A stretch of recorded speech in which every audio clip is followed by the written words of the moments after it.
Hello, welcome to my video. We are going to glue up our box. I have gone through and dry fit my box, and I have labeled the top and the bottom of all my pieces, and I know how it fits together.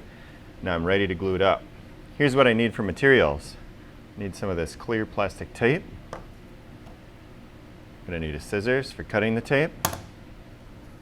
I'm going to need a bottle of glue and a wet paper towel. You make this on your own. Take a dry paper towel, just add some water. All right, so here's what I'm going to do. I have my box assembled. Yours may or may not be assembled or dry fit. I take my rubber bands off carefully, and I'm going to carefully lay this out.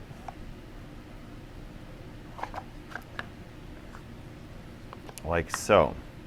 Now I want to make sure that I don't mix up these pieces because I want to keep this double groove here at the top all the way along, and this bottom has the single groove that's going to face me this way. So just make sure that you don't get a piece turned around and that you have the labels top and bottom. All right, now that I have those, I have my top and my bottom pieces here. I am going to take some tape. You can find the end of it, that's the hardest part. And I'm going to stretch it out so that it's a little bit longer than this length here of my box. And then I'm going to carefully cut that. Set my scissors and my tape aside. Actually, I'm going to use my scissors to unstick the tape. All right, so now I'm going to take these pieces, I'm going to lay them carefully right on top of the tape. I'm going to make sure that they are touching and that they're as close top and bottom as I can. Now I planned out which order I wanted mine in, so I actually labeled here A, B, A, B, and I see I have those mixed up. So it might not matter for yours, but I like the way that the grain pattern ran this way on the outside of the box. And so I'm going to make sure that is lined up. All right.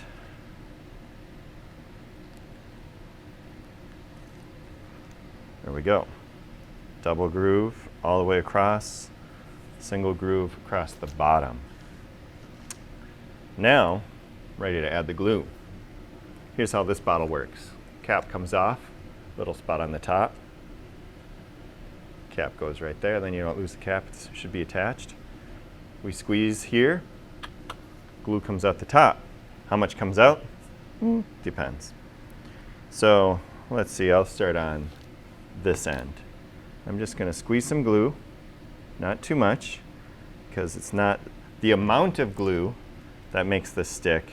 It's having a thin layer and clamping pressure. Notice I'm getting it all the way up to this corner here and to the edge. If you use too much glue, you're going to have more cleanup later. So I want to make sure that whole surface gets covered. All right, I'm using my finger, no problem. Got my wet paper towel here if I need it. All right, I'm going to keep doing that all the way along here, adding glue. I'm just going to add it to one edge here, and I'm going to try to spread it out. And if I need more, I can always add more, but if I add a whole bunch too much, then I got more to clean up. You can also get a little scrap of wood if you want to use to move that around, but I'm just going to use my finger because then I can feel all the way up to the edge there. Put that on the other side. That needs a little bit more on this side.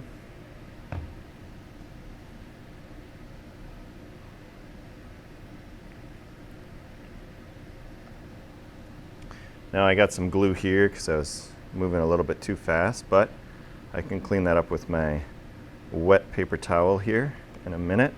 This needs a little bit more. I'm trying to add just enough and not too much. We want to get a good layer covering all the way up to the corners. So we have our surfaces nice and tight, it'll spread that glue out, and there'll be glue on every part of this miter joint. So spread that all the way to the edge, all the way to the corner. This is especially important on the top because when we cut the lid off, there's less surface area here connecting that lid part. And then don't forget about the end, because this end is going to wrap around and connect to this end, and we want glue on both of those.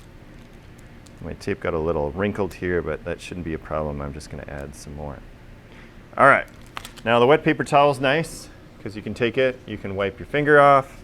If you want to grab another one, I'm going to try to clean up some of this glue on the inside if I can, because that's going to be hard to remove after I have the box taped up together.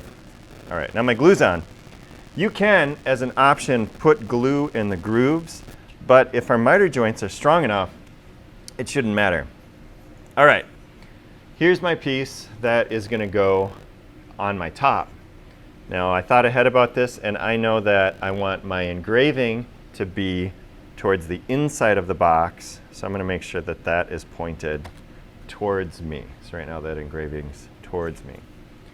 Here's my second piece. This is going to be the bottom of my box that also is facing towards me.